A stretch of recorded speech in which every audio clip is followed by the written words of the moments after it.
ভ্রমণ প্রিয় বাঙালির কাছে পাহাড় আর সমুদ্র এই দুয়ের আকর্ষণের সবচেয়ে বেশি। আর এই দুটোই যদি একই জায়গাতে হয় তবে কেমন হয়? ভাইজাগ এমনই একটি জায়গা যেখানে পাহাড় আর সমুদ্রের অসাধারণ মেলবন্ধন তৈরি হয়েছে, যা এই শহরের মাধুর্যকে আরো বহুগুণ বাড়িয়ে তুলেছে।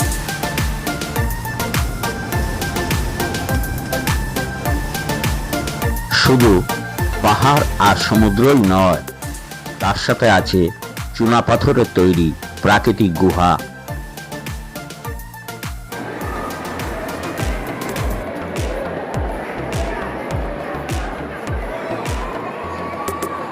ন্যাচারাল আর্ট, মন্দির, ঐতিহাসিক দ্রষ্টব্য, মিউজিয়াম, চিড়িয়াখানা। পাহাড়ের মাথায় বিশাল শিব পার্বতীর মূর্তি, সব মিলিয়ে এই বাণিজ্যিক নগরকে করে তুলেছে আরো বৈচিত্র্যময়। প্রথম দেখায় এই শহরে প্রেমে পড়বে না এমন মানুষ খুব কমই আছে। হাওড়া থেকে দক্ষিণ ভারতীয় প্রায় সমস্ত ট্রেন চেন্নাই, ব্যাঙ্গালোর, মহীশূর, কন্যাকুমারী, এই সমস্ত ট্রেনগুলো বেশিরভাগই বিশাখাপত্তনমে স্টপেজ থাকে। আপনি চেষ্টা করবেন যেই ট্রেনগুলি হাওড়া থেকে বিকেল অথবা সন্ধ্যার দিকে ছাড়ে সেই ট্রেনগুলো ধরা, তাহলে আপনি বিশাখাপত্তনমে ভোরবেলা অথবা সকাল সকাল পৌঁছে যেতে পারবেন। এতে আপনার সময় ও অর্থ দুটোই সাশ্রয় হবে। আমি এরকম কিছু ট্রেনের টাইম দিয়ে দিচ্ছি, দেখে নেবেন। কলকাতা থেকে 880 কিলোমিটার পথ পাড়ি দিয়ে মাত্র 13 ঘন্টা জার্নি করেই পৌঁছানো যায় অন্ধ্রপ্রদেশের বৃহত্তম শহর বিশাখাপত্তনম, যাকে আমরা ভাইজাগ বলেই জানি। আজকের ভিডিওতে থাকছে এইরকমই একটি অসাধারণ সুন্দর জায়গার 3 রাত 4 দিনের সম্পূর্ণ ট্যুর গাইড।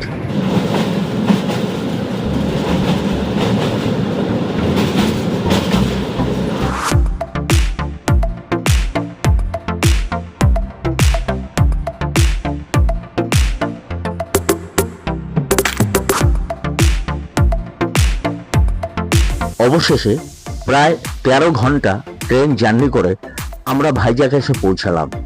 আমাদের ট্রেন ঢুকলো বিশাখাপত্তনমের 1 নম্বর প্ল্যাটফর্মে। ঘড়ির কাঁটায় তখন সকাল 7টা। ভাইজাগ তো চলে এলাম, কোথায় থাকবেন, কি খাবেন, কি দেখবেন, কিভাবেই বা ঘুরবেন, সবই জানতে পারবেন। ভিডিওটা শেষ পর্যন্ত দেখতে থাকুন। আরকে বিচের কাছে 1000 থেকে 3000 টাকার মধ্যে অনেক হোটেল পেয়ে যাবেন। কিছু হোটেলের নাম, ফোন নাম্বার আমি স্ক্রিনে শেয়ার করে দিচ্ছি। এছাড়া আমি ভাইজাগ স্টেশনের কাছাকাছি বেশ কিছু হোটেলের নাম ও ফোন নম্বরও দিয়ে রাখলাম, দেখে নেবেন। ভাইজাগ ঘুরতে আসলে থাকার জন্য বেশিরভাগ মানুষের প্রথম পছন্দ আরকে বিচ বা রামকৃষ্ণ বিচ। তবে সেখানে থাকা খাওয়ার খরচটা একটু বেশিই থাকে, তাই আমি সাজেস্ট করব বিশাখাপত্তনম স্টেশনের কাছাকাছি কোনো হোটেলে থাকা, যেখানে আপনি তুলনায় কম খরচে ভালো রুম পেয়ে যাবেন। আর এই দুটি জায়গার যে কোনো একটিকে আপনি সেন্টার করে ভাইজাগ ঘুরতে পারেন। তবে আমরা ছিলাম ঋষিকোন্ডা বিচের কাছাকাছি এক নিরিবিলি পরিবেশে হোটেল ভি কমফোর্ট। আপনারা চাইলে সেখানেও থাকতে পারেন, তবে ওখানে কিন্তু লোকাল ট্রান্সপোর্ট অ্যাভেলেবেল নয়। হোটেলে থাকার ব্যাপার বলবো, বাঙালি হোটেলেই থাকতে হবে এরকম ধারণাটা না থাকাই ভালো। যেখানে সুবিধা এবং স্বাচ্ছন্দ্য পাবেন সেখানেই থাকবেন। তবে হ্যাঁ, খাওয়া দাওয়ার ব্যাপারে একটু বাঙালি আনা খাওয়া দাওয়া হলেই ভালো হয়, কেননা ওখানকার লোকাল থালি সবই দক্ষিণ ভারতীয় খাবারের স্বাদ পাবেন, হয়তো ভালো নাও লাগতে পারে। আরকে বিচে বেশ কিছু বাঙালি হোটেল পাবেন, সোনার বাংলা সহ আর বেশ কিছু বাঙালি হোটেল আছে যেখানে বাঙালি খাবার পরিবেশন করা হয়। এছাড়া আমি বলবো সব থেকে ভালো হয় যদি বিশাখাপত্তনম স্টেশনের সামনে থাকেন, তবে সেখানে নিমন্ত্রণ হোটেলে খাওয়া দাওয়া করবেন অবশ্যই, কেননা ওইখানে খাবারের মানও ভালো, সম্পূর্ণ বাঙালি পরিবেশ, বাঙালি হোটেল এবং বাঙালি খাওয়া দাওয়া। আপনি সমস্ত কিছু খাবার দাবার যা চাইবেন সবই পেয়ে যাবেন। ভাইজ্যাকে ঘোরার প্রায় বেশিরভাগ জায়গাগুলোই ভাইজ্যাকের পূর্ব দিকে সমুদ্র উপকূল বরাবর, বঙ্গোপসাগরের উপকূল বরাবর উত্তর এবং দক্ষিণ দিকে বিস্তৃত। বেশ কিছু জায়গা ভাইজ্যাকের উত্তর দিকে, আবার বেশ কিছু জায়গা ভাইজ্যাকের দক্ষিণ দিকে। একমাত্র সীমাচলম মন্দিরটি ভাইজ্যাকের পশ্চিমে পূর্বঘাট পর্বতের মধ্যে অবস্থিত। আমি আপনাদের জন্য ভাইজ্যাকের ট্যুর প্ল্যানটা এমনভাবে সাজিয়েছি, আপনারা দুদিনের মধ্যেই ভাইজ্যাকের সমস্ত জায়গাগুলো খুব সুন্দরভাবে দেখতে পারবেন এবং উপভোগ করতে পারবেন। প্রথম দিন আমরা যাব ভাইজ্যাক স্টেশন থেকে প্রায় 15 কিলোমিটার দূরে ঋষিকোন্ডা বিচ। সকালে হোটেলে ফ্রেশ হয়ে আমরা চলে এলাম ঋষিকোন্ডা বিচে। সি বিচে যাওয়ার পথে এখানকার বিখ্যাত ভেঙ্কটেশ্বর মন্দিরটিও দেখে নিলাম। ভাইজ্যাকে বেশ কয়েকটা বিচ আছে, যার মধ্যে এই একটা বিচ স্নান করার উপযোগী। এখানেই সবাই স্নান করতে আসে। আপনি একটা বেলা অনায়াসে এই বিচে কাটিয়ে দিতে পারবেন, ভালো লাগবে।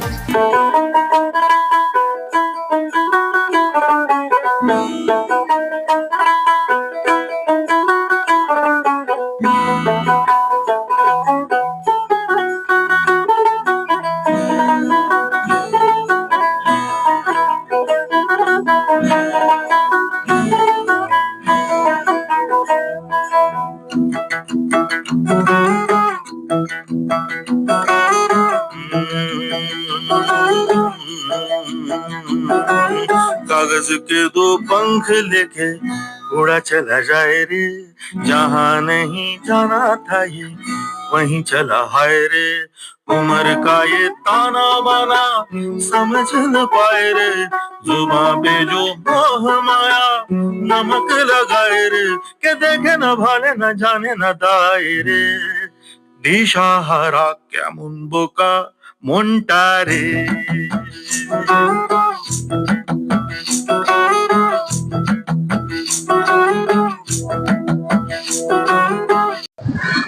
বিচে এরকম কিছু ফটোগ্রাফার পাবেন, এদের খপ্পরে না পড়াই ভালো।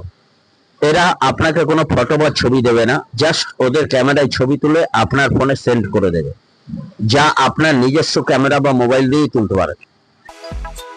ভাইজ্যাকের সব সি বিচগুলোই লাল বালিতে ভর্তি, পুরী দীঘার মতো সাদা বালি কিন্তু এখানে দেখা যায় না। বিচের উল্টো দিকে সুন্দর পরিবেশে একটা পার্ক আছে, আপনি চাইলে বাচ্চাদের নিয়ে এখানে বেশ কিছুটা সময় কাটাতে পারেন। এই বিচে বেশ কিছু অ্যাক্টিভিটি আছে, আপনি চাইলে বিচে বাইক রাইড করতে পারেন, স্পিড বোটে করে ঘুরে আসতে পারেন।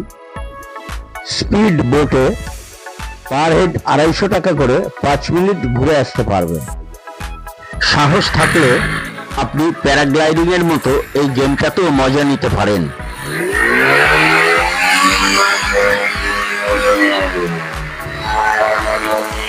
2500 টাকার বিনিময়ে আপনাকে পুরো ঋষিকোন্ডা সি বিচটা এক পাক ঘুরিয়ে নিয়ে আসবে।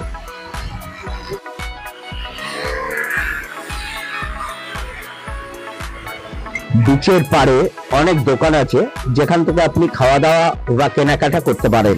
ঋষিকোন্ডা বিচের ধারে দুটি খুব সুন্দর রিসর্ট আছে, একটি শোর ফ্রন্ট রিসর্ট এবং অন্যটি অন্ধ্রপ্রদেশ ট্যুরিজমের হারিতা বিচ রিসর্ট। চাইলে এখানেও আপনি থাকতে পারেন। এবার এখান থেকে চলে আসুন প্রায় 6 কিলোমিটার দূরে রামানাইডু ফিল্ম স্টুডিওতে। সময় লাগবে প্রায় 15 মিনিট। এই স্টুডিও সকাল 10টার থেকে বিকেল 5টা পর্যন্ত খোলা থাকে। বড়দের জন্য টিকিট মূল্য 60 টাকা।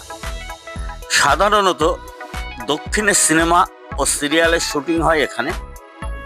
আর এখান থেকে প্রায় 360 ডিগ্রি অ্যাঙ্গেলে বঙ্গোপসাগরের এক প্যানোরামিক ভিউ দেখা যায় যা এক দারুণ অভিজ্ঞতা। এই দৃশ্য আমাদের সবাইকে মোহিত করেছিল।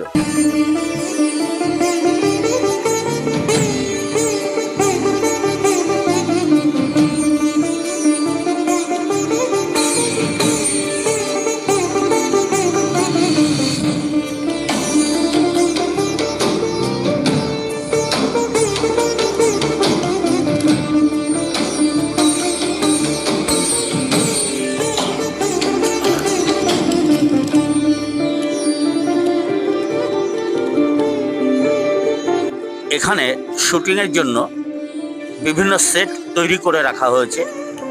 এগুলো যেমন দেখতে পাচ্ছেন, এখানে গানের শুটিং করা হয়।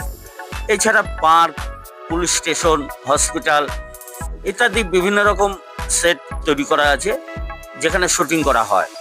কম্পাউন্ডের মধ্যে একটি বেশ সুন্দর মন্দিরও আছে, যাকে প্রয়োজনে শুটিং এর কাজেও ব্যবহার করা হয়। একটি বড় রাজবাড়ি যেখানে শুটিং করা হয়।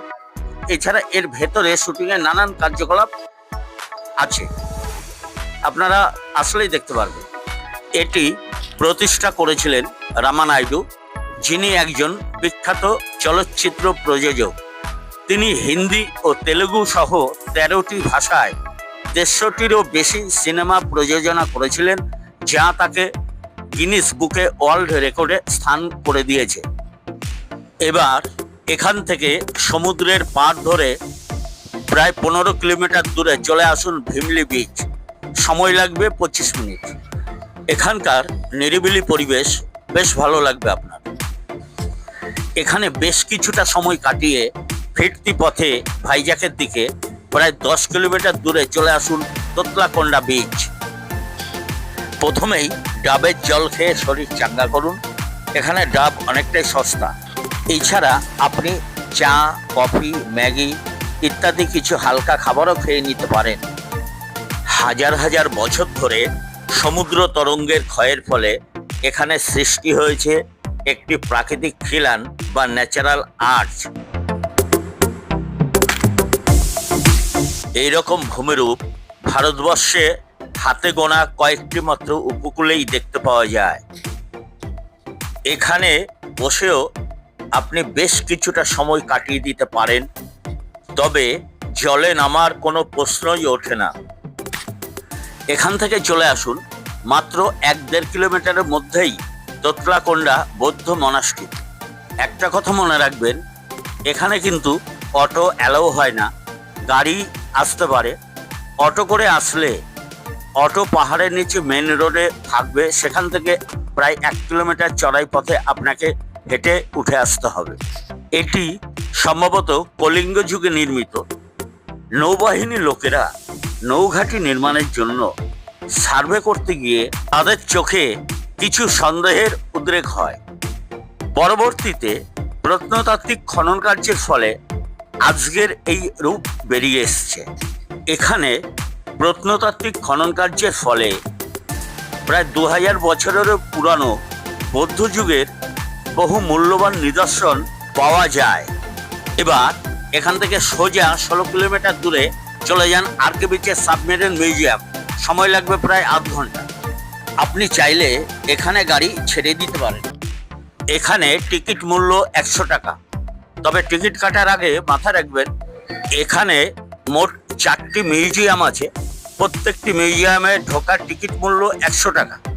তবে আপনি যদি একবারে 200 টাকা দিয়ে টিকিট কাটেন, তবে সবগুলো মিউজিয়াম আপনি একই টিকিটে দেখতে পারবেন। এখানে 1971 সালে ভারত পাকিস্তানের যুদ্ধের সময় ব্যবহৃত ভারতীয় নৌবাহিনীর কুরসুরা সাবমেরিনটিকে 2002 সালে মিউজিয়ামে পরিণত করা হয়েছে। এর মধ্যে যুদ্ধে ব্যবহৃত টর্পেডো এবং নাবিকদের জীবন বিভিন্ন মডেলের মাধ্যমে তুলে ধরা হয়েছে।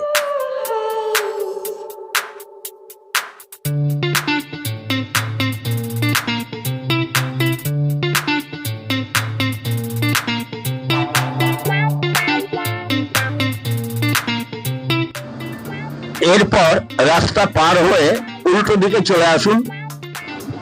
সেখানে পরপর একই সাথে 3টে মিউজিয়াম আছে। সেগুলি দেখে নিন।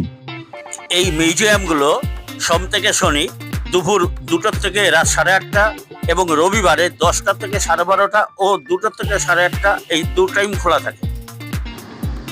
এরপর একে একে দেখে নিন হেলিকপ্টার মিউজিয়াম, যেখানে হেলিকপ্টারের বিভিন্ন প্রদর্শনী দেখতে পারবেন। তারপর চলে আসুন এয়ারক্রাফট মিউজিয়াম, যেখানে ভারতীয় নৌবাহিনীর ব্যবহৃত বিমানের বিভিন্ন প্রদর্শনী দেখতে পারবেন। এরপরে চলে যাবেন সি হ্যারিয়ার মিউজিয়াম। এটাও একটি যুদ্ধ বিমান যা রানওয়ে ছাড়াই ওঠানামা করতে পারে। সাধারণত নৌবাহিনীর যুদ্ধ জাহাজে এগুলো ব্যবহার হয়। ভাইজ্যাকে আজ দ্বিতীয় দিন। সকালে আমরা ব্রেকফাস্ট করে বেরিয়েছিলাম ভাইজ্যাকের পশ্চিম দিকে পূর্বঘাট পর্বতের মধ্যে অবস্থিত সীমাচলম মন্দিরের উদ্দেশ্যে। এটি ভাইজ্যাক থেকে 18 কিলোমিটার দূরে এবং সময় লাগবে 30 থেকে 40 মিনিট। ভাইজ্যাকে আপনি যেখানে যান না কেন, অসাধারণ প্রাকৃতিক পরিবেশ আর পথশোভা আপনাকে মুগ্ধ করবেই করবে।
हमने तुमसे प्यार किया,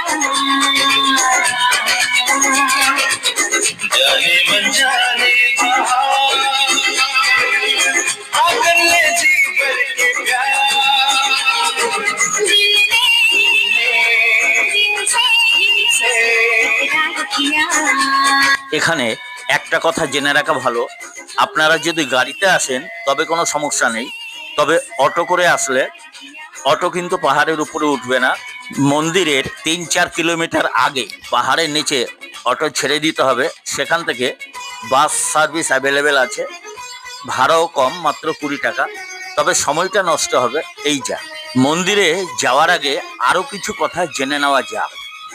সীমাচলম মন্দিরটি 11 শতকে অন্ধ্রের চোলবংশীয় রাজা প্রথম কুলোতুঙ্গার তৈরি। মন্দিরের ভেতরে আছে বিষ্ণুর নৃসিংহ অবতারের মূর্তি। একদিন বাদে বছরের সব দিন মূর্তির গোটা গায়ে লেপে দেওয়া হয় চন্দনের প্রলেপ। নরসিংহের উগ্র চরিত্র আটকাতেই এই ব্যবস্থা করা হয়।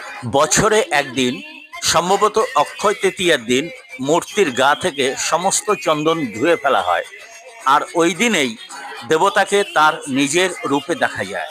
আমরা এখন চলে এলাম সীমাচলম মন্দির, যেখানে ভগবান বিষ্ণুর নৃসিংহ অবতারের মূর্তি প্রতিষ্ঠিত আছে। আপনারা যেটা দেখছেন এটা মন্দিরের মূল গেট বা প্রবেশদ্বার। মূল মন্দিরটি এর ভেতরে আছে, যেটা এখন আপনারা দেখতে পাচ্ছেন। অপূর্ব সুন্দর, যদিও এর ভেতরে ক্যামেরা অ্যালাউ করে না। ক্যামেরা, মোবাইল, জুতো ইত্যাদি মন্দিরের প্রবেশদ্বারের বাঁদিকে কাউন্টার আছে, সেখানে জমা রাখা হয়। মন্দিরে এন্ট্রি ফি দিয়ে ভেতরে প্রবেশ করতে হয়। মন্দিরের ভেতরে প্রবেশ করার 3 রকম পদ্ধতি আছে। একটি 300 টাকার লাইন বা ভিআইপি লাইন বলতে পারেন, আরেকটি 100 টাকার লাইন এবং আরও একটি ফ্রি লাইন, যেখানে কোনো পয়সা লাগে না। 300 টাকার লাইনটা মূল প্রবেশদ্বারের পাশেই আছে।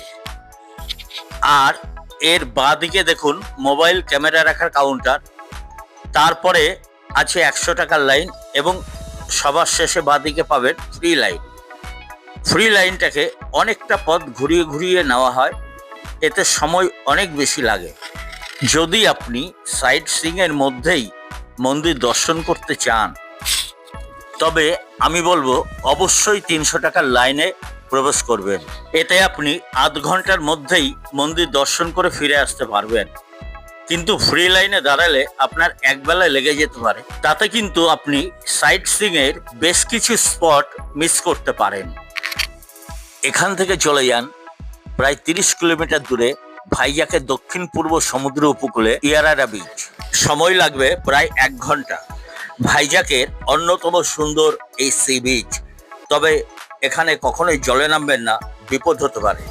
এখান থেকে 5 কিলোমিটার দূরে চলে যান ডলফিন নোচ। সেখানে একটি লাইট হাউস আছে যেটা 3টা থেকে 5টা পর্যন্ত খোলা থাকে। এর উপর থেকে সমুদ্রের একটি অসাধারণ ভিউ দেখা যায়। এখানে সময় নষ্ট না করে চলে আসুন রসহিল চার্চে। ঘুরপথে সময় লাগবে প্রায় 8 ঘন্টা। এর পাশেই আছে ভেঙ্কটেশ্বরা টেম্পল, সেটাও দেখে নিতে পারেন, ভালো লাগবে। এর 2 কিলোমিটার দূরেই আছে ফিশিং হারবার। সেখানে বোটিং এরও ব্যবস্থা আছে, চাইলে আপনারা সমুদ্রের জলে বোটিংও করতে পারেন। এটা পূর্ব ভারতের সবচাইতে বড় ড্রাই ফিশ প্রসেসিং সেন্টার, সহজ কথায় শুটকি মাছের বাণিজ্য কেন্দ্র। এখান থেকে আরকে বিচ হয়ে 5 কিলোমিটার দূরে চলে আসুন বিশাখা মিউজিয়াম, যেখানে নৌবাহিনীর যুদ্ধজাহাজে ব্যবহৃত অস্ত্র সম্ভার দেখতে পারবেন। এবার এখান থেকে 4 কিলোমিটার দূরে চলে আসুন ট্রিনিটি পার্ক। সমুদ্রের ধারে সাজানো গোছানো এই পার্কটিকে বেশ ভালো লাগবে। কয়েক বছর আগে বাংলাদেশের একটি কার্গো জাহাজ ঝড়-জলে এখানে পরিত্যক্ত অবস্থায় আটকে যায়। তারপরে এই পার্কের আকর্ষণ আরো বেড়ে যায়। বিকেল বিকেল ট্রিনিটি পার্ক দেখে সেখান থেকে তার পাশেই আছে কৈলাসগিরি পাহাড়, যা ভাইজাকের মুখ্য আকর্ষণ। সেখানে চলে যাবেন। আমি সময়ের গোলযোগে ভাইজাকের সব জায়গাগুলো ঠিকঠাক মতো উপভোগ করতে পারিনি, কিন্তু আপনাদের যাতে সেই সমস্যা না হয় তার জন্য শুধুমাত্র আপনাদের কথা ভেবেই আমি ভাইজাকের ট্যুর প্ল্যানটা এমনভাবে সাজিয়েছি যাতে আপনারা সমস্ত জায়গাগুলো খুব সুন্দরভাবে উপভোগ করতে পারেন। আমার ট্যুর প্ল্যান অনুযায়ী কৈলাস পাহাড়েও যাবেন বিকেলের মধ্যেই, অবশ্যই বিকেল বিকেল কৈলাস পাহাড়ে যাবেন এবং সন্ধ্যার পরে সেখান থেকে নেমে আসবেন। তাহলে আপনারা বিকেলে অর্থাৎ দিনের আলোতে আপনারা ভাইজাকের দৃশ্য বা কৈলাস পাহাড়ের দৃশ্যটা খুব সুন্দর উপভোগ করতে পারবেন। আবার সন্ধ্যার পরেও কৈলাস পাহাড় থেকে ভাইজাকের যে অপূর্ব দৃশ্য সেটা দেখতে পারবেন। সব মিলিয়ে অনেক বেশি উপভোগ্য হবে। কৈলাস পাহাড়ে দুভাবে যেতে পারে, এক রোপওয়ে করে অথবা সরাসরি গাড়ির মাধ্যমে। কৈলাসগিরিতে রোপওয়ের যাওয়ার টাইম সকাল 11টার থেকে 12:30, আবার দুপুর 2টোর থেকে রাত 7:30। আমরা এখন ভাইজাক শহরের মূল আকর্ষণ কৈলাসগিরি পাহাড়ে চলে এসেছি। এই পার্কের নতুন আকর্ষণ গ্লাস ব্রিজ বা স্কাই ওয়াক। 50 মিটার স্কাই ওয়াকের জন্য টিকিট মূল্য 250 টাকা, তবে 5 জনের বেশি হলে 220 টাকা এবং 10 বা তার বেশি হলে 200 টাকা করে পড়বে। এখানে রোপওয়ে, টয় ট্রেন সহ অনেক কিছু দেখার আছে, তবে এই পাহাড়ের মূল আকর্ষণ বিশাল আকারের শিব পার্বতীর মূর্তি।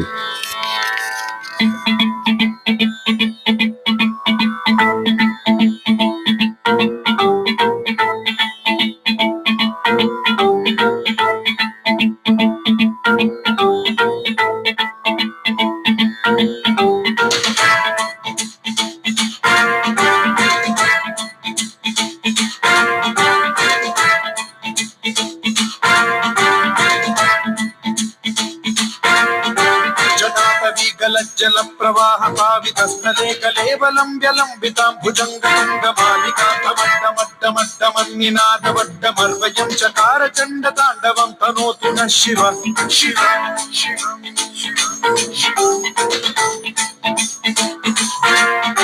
जटाकटाह सम्भ्रम भ्रमन्निलिम्ब निर्झरी विलोल वीचि वल्लरी विराजमान मोधरी ज्वलल्ललाट पावके किशोर चन्द्रशेखरे रति प्रशिक्षणम्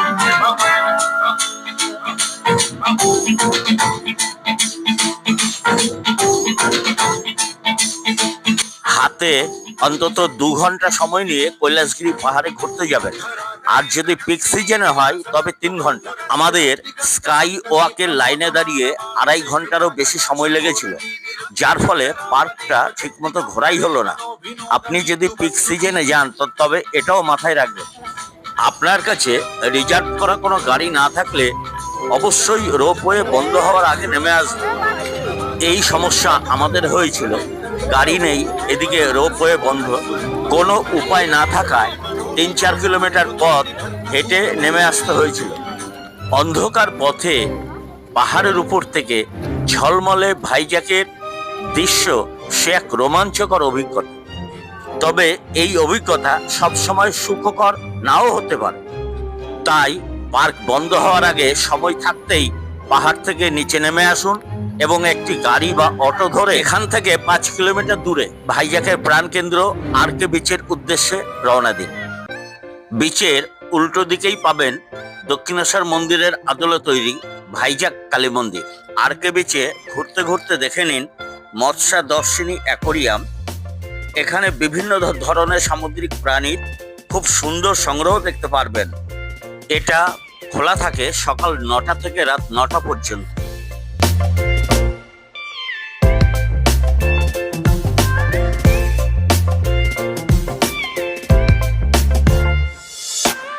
অ্যাকোরিয়াম দেখে কিছুক্ষণ আরকে বিচে ঘোরাঘুরি করে রাতে হোটেলে ফিরে আসুন। আজকে আমাদের ভাইজ্যাক ভ্রমণের 3য় দিন। আজকে আমরা যাচ্ছি আরাকুর উদ্দেশ্যে।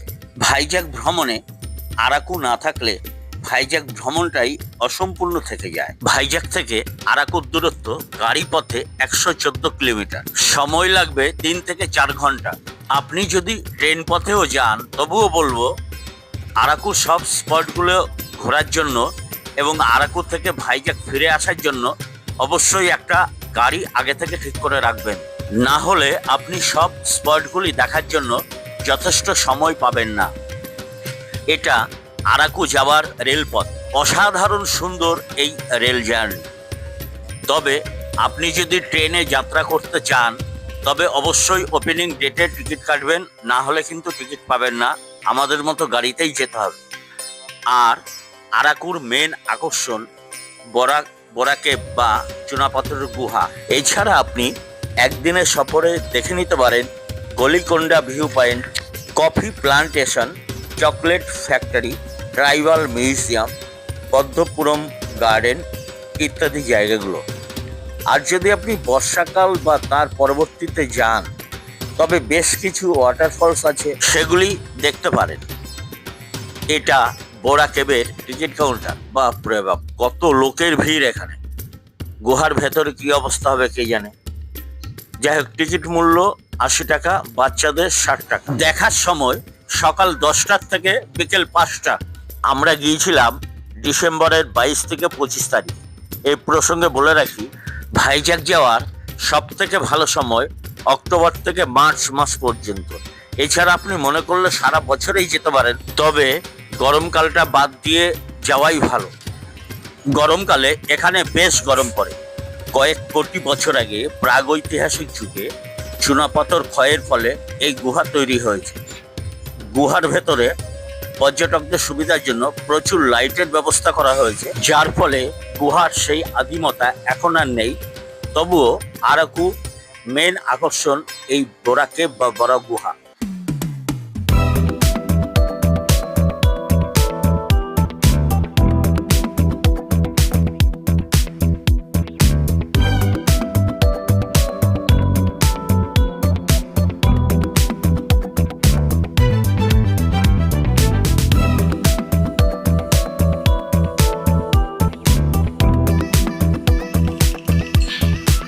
এই যে এখানে ছবিটা দেখতে পাচ্ছেন, এটা স্তম্ভ বা একটি পিলারের ছবি।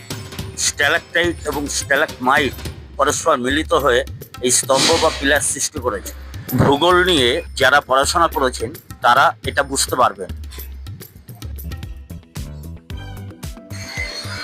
এখানকার বিখ্যাত ব্যাম্বু বিরিয়ানি, যা বাঁশের মধ্যে তৈরি করা হয়, অবশ্যই একবার খেয়ে দেখবেন। একটা বিরিয়ানি নিলে 3-4 জনের হয়ে যাবে। আমরা একটা ব্যাম্বু চিকেন বিরিয়ানি নিয়েছিলাম 600 টাকা দিয়ে। আমাদের 3 জনের ভালো মতোই হয়ে গিয়েছিল। এই বরাগহলু স্টেশনটা দেখতে পাচ্ছেন, চারদিকে পাহাড়ে ঘেরা।